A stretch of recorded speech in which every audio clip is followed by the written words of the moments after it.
गरीब दर्जी माँ की 3 आलसी बेटियां। गरीब बेचारी माँ शांति कपड़े सिल रही थी। जल्दी से ये कपड़े सिल जाए तो मैं कोठी वाली सुमित्रा के भी कपड़े सिलने बैठ जाऊंगी। जल्दी करूंगी तो और काम मिल जाएगा मुझे। मेरे तीनों बच्चियों का पास्ता खाने का मन है और उसके लिए तो सामान लेकर आना ही होगा। ओहो, धागा टूट गया है, मुझे तो दिखाई नहीं देगा। आलिया को बुला लेती हूँ। आलिया बेटी, आलिया जरा इधर तो आना। अरे ये तो सुन ही नहीं रही। आखी, प्रीति बेटा यहाँ आओ, सुई में से धागा निकल गया है, धागा डाल दो जरा। बहुत देर हो जाती है लेकिन उसकी तीनों बेटियां उसकी एक आवाज नहीं सुनती हैं।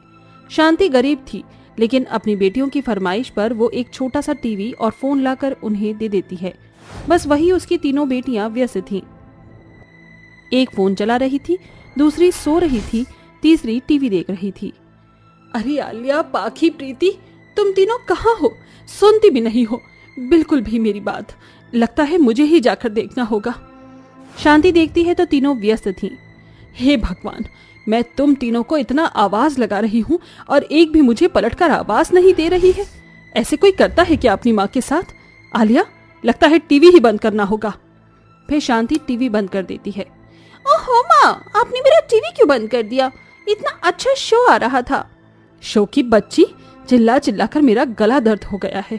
मैं गिर जाऊंगी, मर जाऊंगी, पर तुम्हें पता भी नहीं चलेगा कि तुम्हारी माँ तुम्हें बुला रही है। अरे कब से कह रही हूँ, मशीन का धागा टूट गया है, दोबारा से धागा डाल दे, मुझे दिखाई नहीं देता है। मेरा टीवी बंद करना आपको जरूरी था? आप पाखी को बुला लेती और वो तीसरी अम्मा प्रीति सो रही है, उसे कह देती। आप तुम तीनों में से किसी को भी कुछ कह दूं, तीनों का जवाब यही रहता है।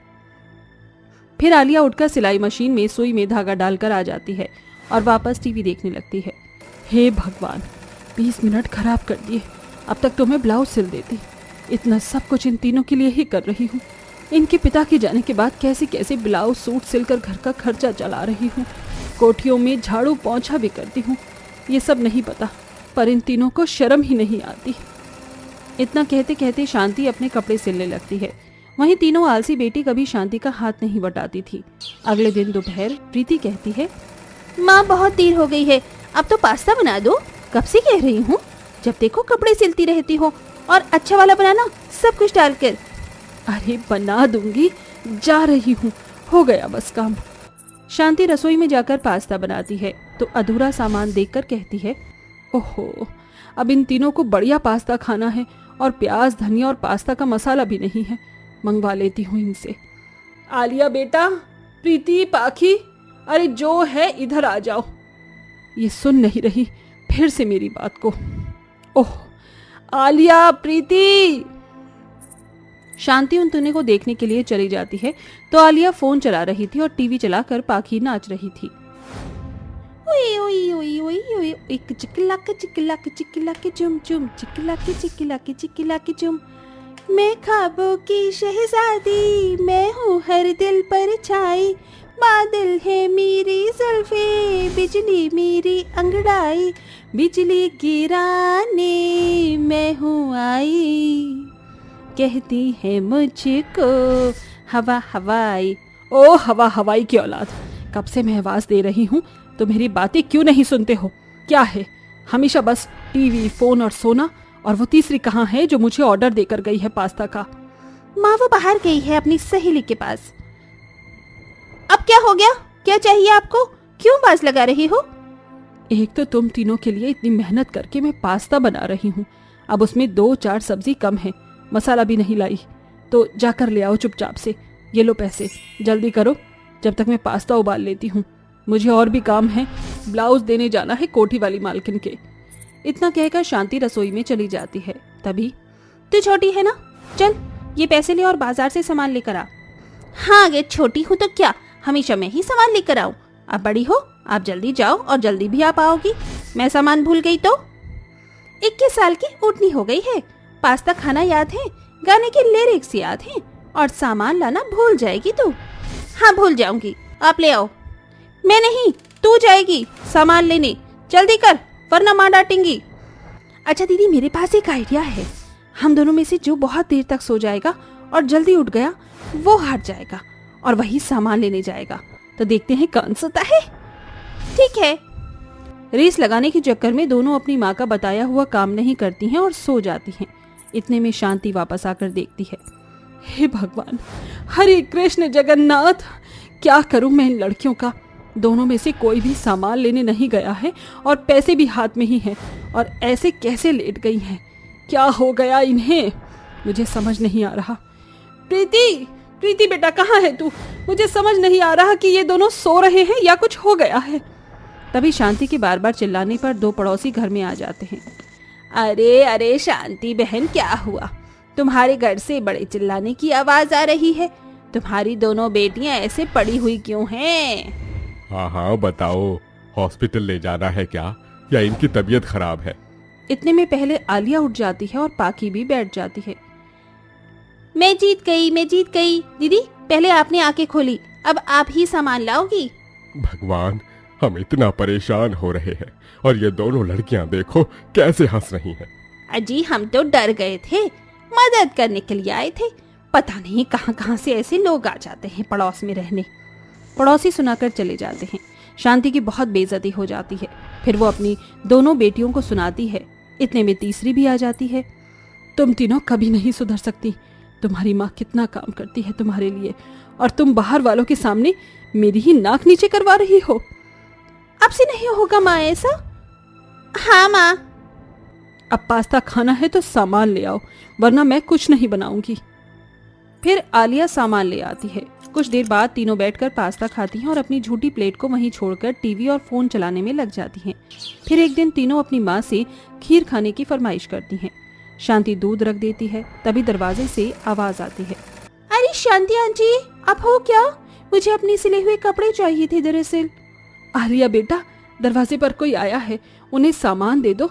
पाखी प्रीति, ये लड़कियां फिर से नहीं सुनेंगी, मुझे ही जाना होगा।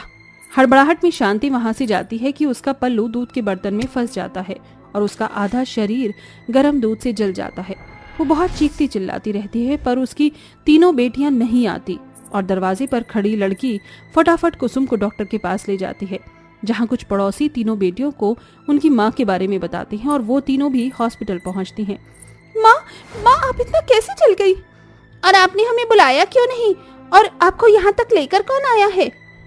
जरूर तुम तीनों टीवी, फोन और सोने में ही लगी होगी या कुछ कर रही होगी, क्योंकि तुम्हें अपनी माँ की चीखने की आवाज तो सुनाई दी ही नहीं।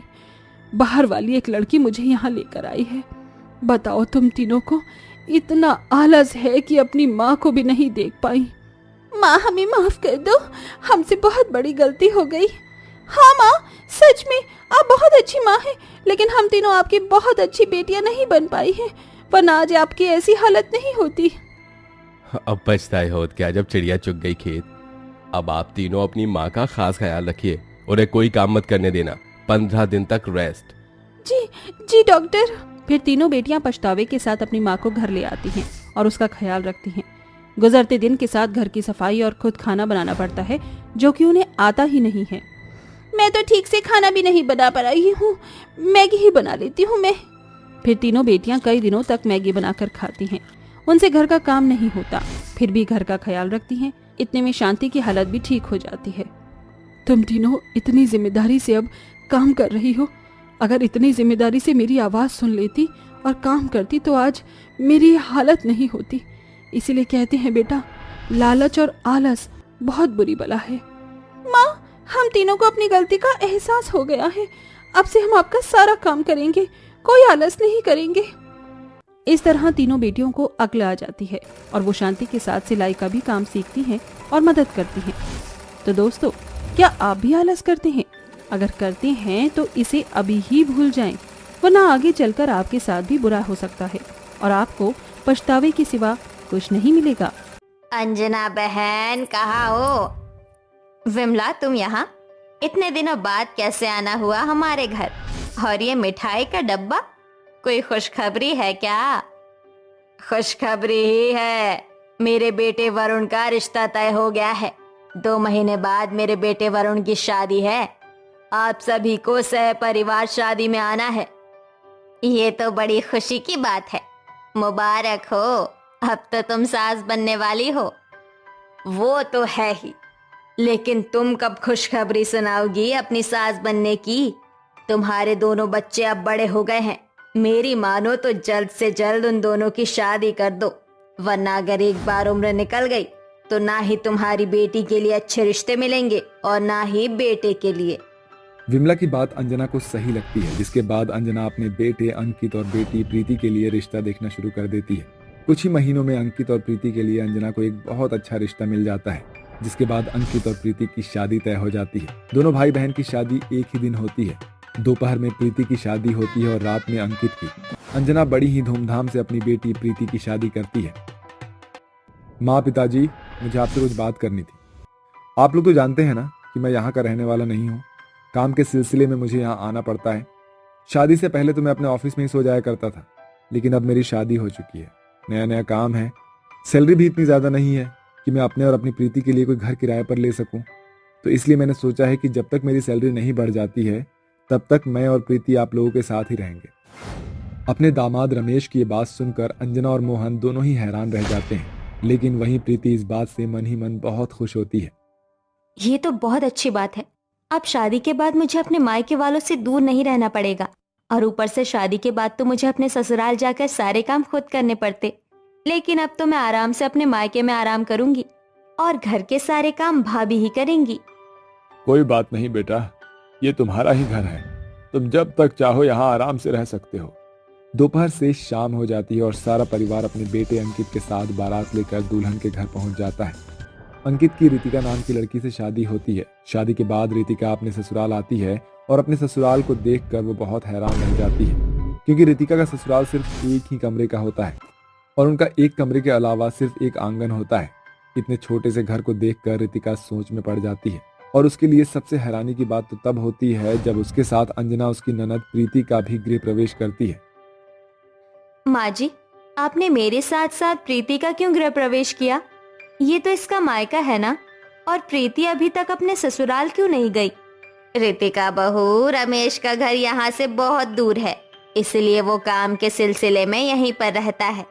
रमेश की नौकरी कुछ समय पहले ही लगी है, इसीलिए जब उनकी तनख्वाह बढ़ जाएगी तो थोड़े दिनों में प्रीति और रमेश अपने लिए दूसरा घर ले लेंगे, लेकिन तब तक प्रीति और रमेश यहीं पर रहेंगे। थोड़ी देर में सारे मेहमान चले जाते हैं, जिसके बाद अंजना और मोहन मिलकर अपने एक कमरे के घर में 2 बिस्तर लगाते हैं, एक अपनी बेटी के लिए तो दूसरा अपने बेटे के लिए, और खुद जाकर दोनों आंगन में सो जाते हैं।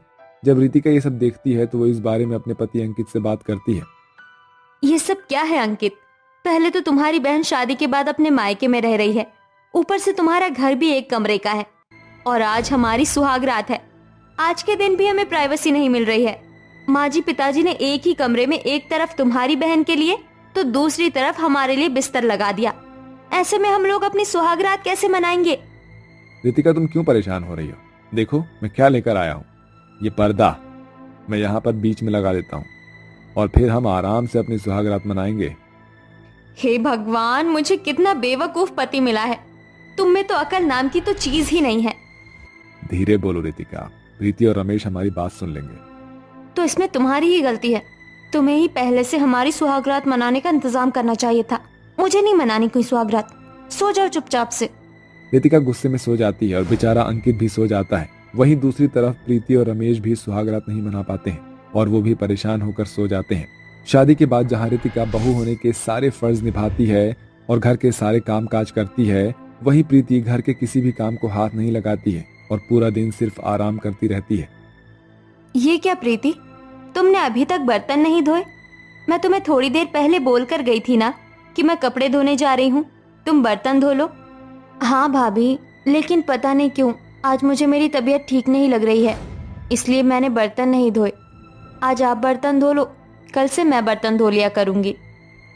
ये तो बस काम ना करने के लिए बहाने हैं, कामचोर कहीं की। कुछ कहा क्या आपने भाभी? मैंने सुना नहीं। नहीं, मैंने कुछ नहीं कहा। तुम आराम करो, मैं ही बर्तन धो लूंगी। इतना कहकर रितिका वहां से मुंह बनाकर चली जाती है और जाकर बर्तन धोने लगती है। ऐसे ही दिन गुजरने लगते हैं, लेकिन प्रीति घर के किसी भी काम को हाथ नहीं लगाती है। प्रीति, मैंने सब्जी बना दी है और आटा भी गूंद दिया है। तुम जल्दी से रोटी डाल दो, इन लोगों के आने का समय हो गया है। भाभी आप हर थोड़ी देर में मुझे कुछ न कुछ काम बताती रहती है। इस घर की बहू आप हो, मैं नहीं। अगर मैं घर की बहू हूँ तो तुम इस घर की बेटी हो, और एक बेटी का भी फर्ज बनता है अपने घर के काम काज करने का। और रही बात थोड़ी थोड़ी देर में काम बोलने की, तो अगर मैं तुम्हें 10 काम बोलती हूँ तो तुम 10 में से एक भी काम नहीं करती हो। आलसियों की तरह इधर से उधर कोने में पड़ी रहती हो। जब से मेरी शादी हुई है तब से तुमने घर के किसी भी काम को हाथ नहीं लगाया है। भाभी आप मुझे आलसी कैसे कह सकती हो? आप ये मत भूलो कि मैं आपकी नंद हूँ। प्रीति और रितिका की बहस शुरू हो जाती है और ये बहस काफी देर तक चलती रहती है। अब आए दिन हर छोटी छोटी बात पर प्रीति और रितिका की लड़ाई होती रहती है, जिससे घर वाले उन दोनों से ही बहुत ज्यादा परेशान होते हैं। रितिका प्रीति की हरकतों से इतनी ज्यादा परेशान हो चुकी थी कि अब वो घर में किसी से भी ठीक तरह से बात नहीं करती थी और हमेशा मुंह बनाकर रहती थी। क्या हुआ रितिका बहू? तुम्हारी शादी को अभी 6 महीने भी नहीं हुए हैं और तुम घर में किसी से ठीक तरीके से बात भी नहीं कर रही हो। कोई परेशानी है क्या? माँ जी आप तो ऐसे कह रही हैं जैसे कि आपको तो कुछ पता ही नहीं है। मेरी और अंकित की शादी को 5 महीने हो चुके हैं और इन 5 महीनों में मुझे और मेरे पति को साथ में समय बिताने का एक भी मौका नहीं मिला। एक कमरे के ससुराल में रहकर मैं परेशान हो चुकी हूँ। ऊपर से मेरी ननंद प्रीति घर के किसी भी काम को हाथ नहीं लगाती है। जब से शादी हुई है तब से ही घर के सारे कामकाज मैं ही करती हूँ। कौन बेटी शादी के बाद अपने मायके में रहती है? शादी के इतने समय होने के बाद भी अभी तक मैं अपनी सुहागरात तक नहीं मना पाई हूँ, सिर्फ आप लोगों की वजह से। रितिका की बात सुनकर अंजना और मोहन शर्म के मारे अपना सिर झुका लेते हैं, जिसके बाद वो लोग जाकर रमेश और प्रीति से इस बारे में बात करते हैं। रमेश, प्रीति, अब मेरे ख्याल से तुम दोनों को अपने लिए एक अलग घर ले लेना चाहिए। रोज ननद और भाभी की लड़ाई से हम लोग थक चुके हैं। ना ही तुम लोग ठीक तरह से रह पा रहे हो और ना ही वो लोग और ना ही हम लोग। पिताजी आप ठीक कह रहे हैं, इसलिए मैंने पहले ही घर देखना शुरू कर दिया था और मुझे घर मिल भी गया है। हम दोनों 2 दिन में यहाँ से चले जाएंगे। जिसके बाद रमेश और प्रीति अपने नए घर में शिफ्ट हो जाते हैं और वहाँ खुशी खुशी रहने लगते हैं। वहीं अब दूसरी तरफ रितिका और अंकित को भी अपना प्राइवेट टाइम मिलता है, जिसके बाद अब दोनों ननद और भाभी अपनी अपनी सुहागरात मनाते हैं।